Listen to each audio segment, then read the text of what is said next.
Welcome friends, knowledge ভার্সেটাইলে সবাইকে স্বাগত জানাই। গ্রামারের সমস্ত ডাউট ক্লিয়ার করতে চ্যানেলটি অবশ্যই সাবস্ক্রাইব করবে এবং নোটিফিকেশান পেতে বেল বাটনটি অ্যাক্টিভ করে দেবে। আজ আমরা ফিউচার পারফেক্ট কন্টিনিউয়াস টেন্স নিয়ে আলোচনা করব এবং ফিউচার পারফেক্ট কন্টিনিউয়াস টেন্সের যে কনস্ট্রাকশন বা গঠন আমরা অনুসরণ করব সেটা হচ্ছে প্রথমে সাবজেক্ট, তারপর শ্যাল হ্যাভ বিন বা উইল হ্যাভ বিনের ব্যবহার, তারপর ভার্বের সাথে আইএনজি এবং তারপর সিন্স বা ফরের ব্যবহার। চলো মূল আলোচনায় এসে ফিউচার পারফেক্ট কন্টিনিউয়াস টেন্স শিখে নিই। When a future action goes on for a period of time or from a point of time, then it is called future perfect continuous tense.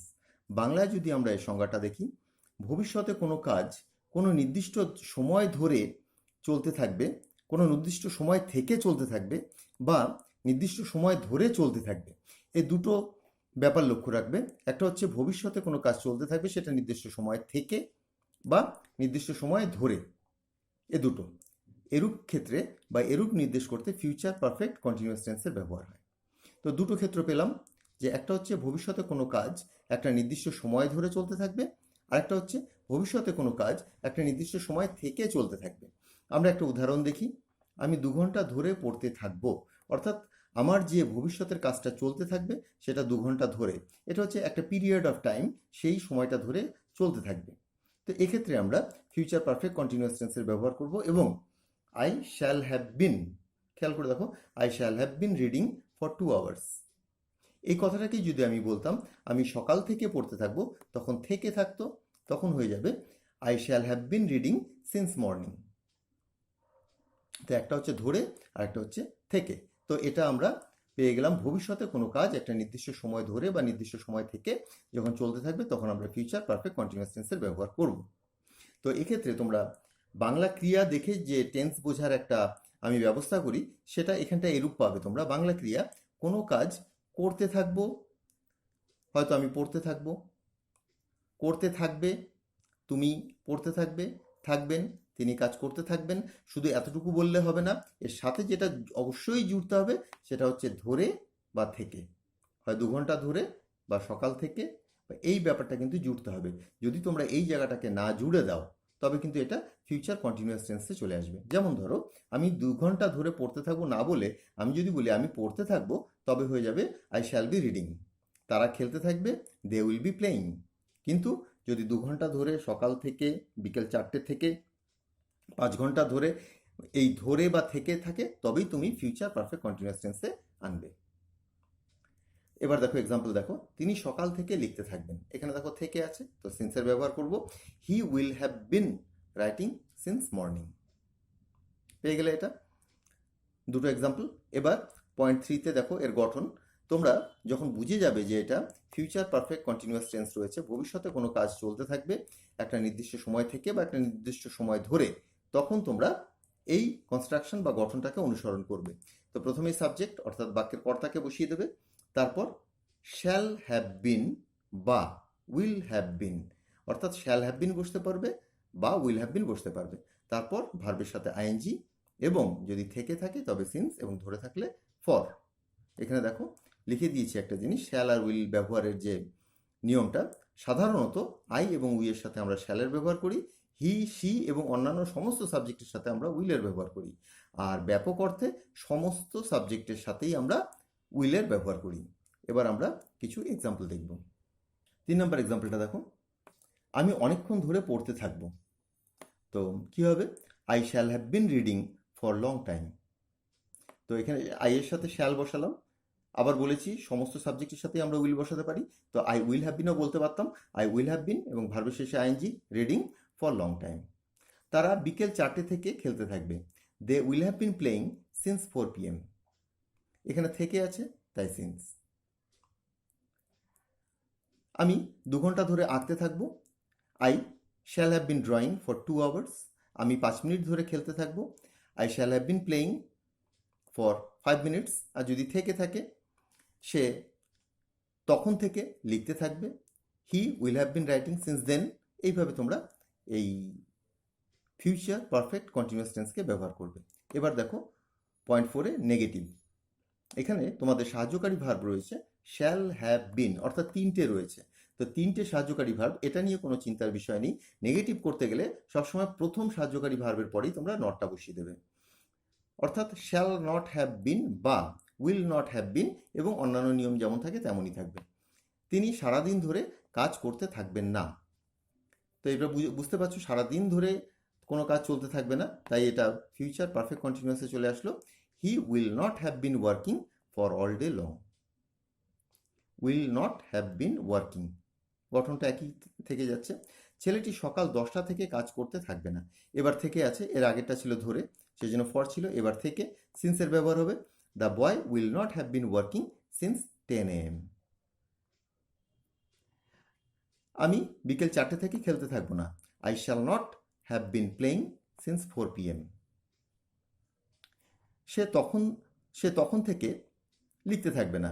He will not have been writing since then. তো এইভাবে তোমরা নেগেটিভটাকে করবে। এবার আমরা ইন্টারোগেটিভে আসছি। Point 5টা দেখো, shall বা উইল ইন্টারোগেটিভের ক্ষেত্রে এ দুটোর যে কোনো একটা সাবজেক্টের শুরুতে বসিয়ে দেবে, তারপর হ্যাভ বিন, তারপর ভার্ব শেষে আইএনজি, এবং প্রয়োজনে সিন্স বা ফর। প্রয়োজন তো অবশ্যই থাকবে, কারণ সিন্স বা ফর ছাড়া এটা হবে না।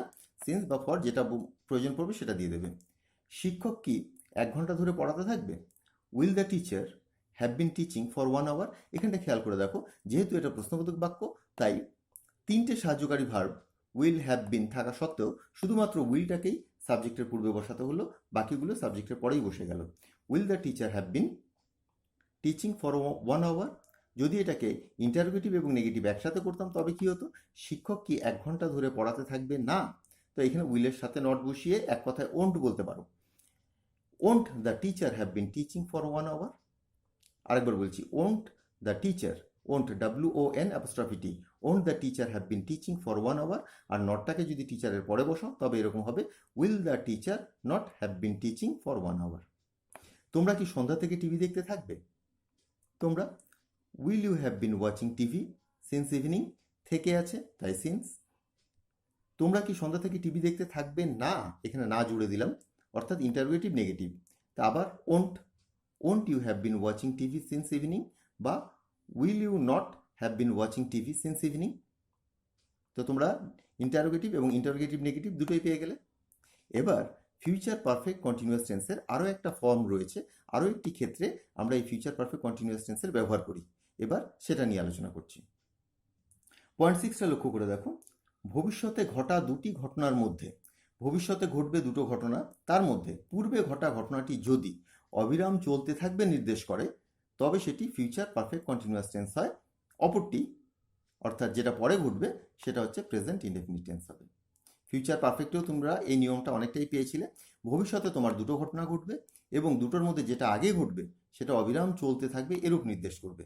তো সেক্ষেত্রে যেটা অবিরাম চলতে থাকবে পূর্বে ঘটা ঘটনাটি, সেটাকে তোমরা ফিউচার পারফেক্ট কন্টিনিউয়াস টেন্সে নেবে, এবং অপর ঘটনাটি প্রেজেন্ট ইনডেফিনিট টেন্সে নেবে। উদাহরণের মাধ্যমে বোঝো, তুমি আসার আগে আমি পড়তে থাকবো। এখানে দুটো ঘটনা, তুমি আসবে, আমি পড়তে থাকবো। এখানে আগে আমি পড়তে থাকবো, সেজন্য এটা তোমার ফিউচার পারফেক্ট কন্টিনিউয়াস হবে। তার সাথে খেয়াল করে দেখো, এই কাজটা চলতে থাকবে নির্দেশ করছে, অর্থাৎ ভবিষ্যতে তোমার দুটো ঘটনা ঘটবে, যে ঘটনাটা আগে ঘটবে সেটা চলতে থাকবে, ভবিষ্যতে অবিরাম চলতে থাকবে। তো এটাকে যখন তুমি ট্রান্সলেট করবে তখন ফিউচার পারফেক্ট কন্টিনিউয়াস টেন্সে ইউজ করবে। তো এক্ষেত্রে কিন্তু আর সিন্স ফরের প্রয়োজন পড়ে না। তো এখানে দেখো, আমি পড়তে থাকবো, I shall have been reading, আগে বিফোর ইউ কাম, তুমি আসার।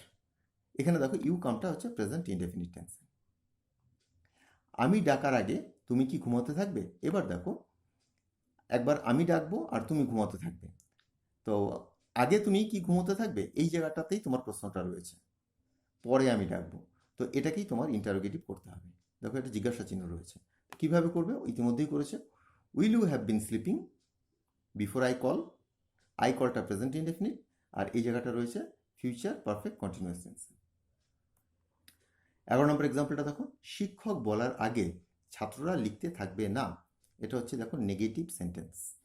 শিক্ষক বলার আগে ছাত্ররা লিখতে থাকবে না, অর্থাৎ লিখতে না থাকার কাজটা আগে হবে। তো এই সেন্টেন্সটাকে যখন তোমরা ট্রান্সলেট করবে, এই পার্টটাকে, এখানে প্রত্যেকটারই দুটো করে পার্ট রয়েছে, তো সেটাকে তুমি নেগেটিভে করবে। The students will not have been writing before teacher says. এখানে যেহেতু present indefinite, teacher third person singular number, সেজন্য সেজ শেষে এস বসলো, বিফোর টিচার সেজ। এবার 12 নম্বর রুলসে দেখো, এটা একটু ভিন্ন ধরনের, একটু আলাদা। আগামী বছর পর্যন্ত সে 5 বছর কাজ করতে থাকবে। অর্থাৎ আগামী বছর যখন আসবে ততদিনে তার সে যে কাজ করছে সেটা 5 বছর পূর্ণ হবে। এটা একটু বোঝার চেষ্টা করবে। আগামী বছর পর্যন্ত সে 5 বছর কাজ করতে থাকবে। He will have been working for 5 years by next year. যেমন ধরো, আগামী সপ্তাহ পর্যন্ত আমি 10 দিন লিখতে থাকবো, যদি এরকম হয়। I shall have been writing for 10 days by next week. তো এই সেন্টেন্সটাকে খেয়াল রাখবে, আগামী বছর পর্যন্ত সে 5 বছর কাজ করতে থাকবে। অনেক সময় বলা হয় যে রিটায়ার করা পর্যন্ত সে 30 বছর চাকরি করতে থাকবে। He will have been serving for 30 years by the time of his retirement. তো এইভাবে বাইয়ের ব্যবহারটাও হয়। তো তোমরা ফিউচার পারফেক্ট কন্টিনিউয়াস টেন্সের মূলত দুটো কনস্ট্রাকশন পেলে। একটা হচ্ছে ভবিষ্যতে কোনো কাজ অবিরাম চলতে থাকবে কোনো নির্দিষ্ট সময় থেকে বা কোনো নির্দিষ্ট সময় ধরে। যেমন আমি 2 ঘন্টা ধরে পড়তে থাকবো, সে সকাল থেকে পড়তে থাকবে। আরেকটা তোমরা পেলে, ভবিষ্যতে ঘটা দুটো ঘটনার মধ্যে পূর্বে ঘটনাটি যদি অবিরাম চলতে থাকে তবে সেটা ফিউচার পারফেক্ট কন্টিনিউয়াস টেন্সে হয় এবং অপরটি প্রেজেন্ট ইনডেফিনিটে হয়। যেমন তুমি আসার আগে আমি পড়তে থাকবো। তো এই হলো তোমাদের ফিউচার পারফেক্ট কন্টিনিউয়াস টেন্স। বর্তমানে এর ব্যবহার নেই বললেই চলে, কিন্তু যেহেতু টেন্স সংক্রান্ত ব্যাপারে তোমাদের অনেক সময় প্রশ্ন আসতে পারে, এর উপরে ন্যারেশন বা অন্যান্য সমস্যা আসতে পারে, তাই টেন্সটা শিখে রাখা ভালো। তো কোনো অসুবিধা থাকলে তোমরা বারবার দেখো, অবশ্যই বুঝতে পারবে। তো আজকের আলোচনাটা এখানেই শেষ করছি। আমার পূর্ববর্তী ভিডিওর কিছু লিঙ্ক তোমরা নিচে ডেসক্রিপশনে পেয়ে যাবে এবং লেটেস্ট ভিডিওর লিঙ্কটা সবার নিচেই আছে। সকলকে বিদায় জানাচ্ছি, ভালো থেকো, বাই।